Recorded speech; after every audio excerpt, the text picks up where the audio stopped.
অঙ্ক হচ্ছে 482কে 134 দিয়ে গুণ করা শিখবো। হ্যাঁ, 3 অঙ্কের সংখ্যা বা 4 অঙ্কের সংখ্যাকে 3 অঙ্কের সংখ্যা দিয়ে গুণ করবো আমরা। ঠিক আছে, কেউ করবো প্রথমে এই 4 দিয়ে গুণ করবো আগে।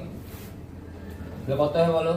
4 দোকানে 8, তারপরে 4 8 32, হাতে হয় কত? 3, লিখে দিলাম 3। তারপরে 4 4 16 আর 3 19। বুঝতে পারলে? এরপর এখানে একটা কি করবে? 0। হ্যাঁ, এরপর কত দিয়ে গুণ করবে বলো? 3 দিয়ে গুণ করবে। 3 দিয়ে গুণ করলে কত হয়? 3 দোকানে 6, 3 8 24, হাতে 2, তারপরে 3 4 12 আর 2 14। এরপর কটা শূন্য বসবে? দুটো শূন্য বসালাম। কত দিয়ে গুণ হয় বলো এবার?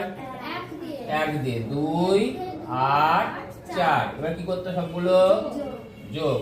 8 6 2 8, 4 2 6 আর 9 6 15। হাত থেকে 1 2 8 4 12 আর 2 14। হাত থেকে কত?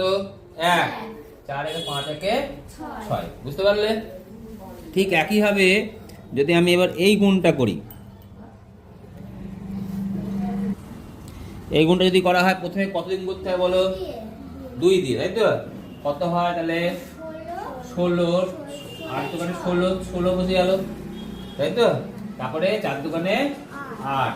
এবার কটা শূন্য? একটা শূন্য বসলো। এবার শূন্যকে কোনো সংখ্যা দিয়ে গুণ করলে কত হয়? 0। তাই কটা শূন্য হবে এবার? না, ভালোভাবে 3টে শূন্য হবে। এই শূন্য তো এটার জন্য বসলোই। আর কটা শূন্য হবে? 3টে সংখ্যা যাবে, 3টে শূন্য। ঠিক আছে, এবার নিচে কটা শূন্য হয় বলো? দুটো শূন্য বসিয়ে দিলাম। এবার কত দিয়ে গুণ হবে বলো?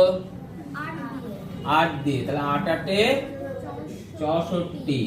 এবার 4 8 32 বসিয়ে দিলাম।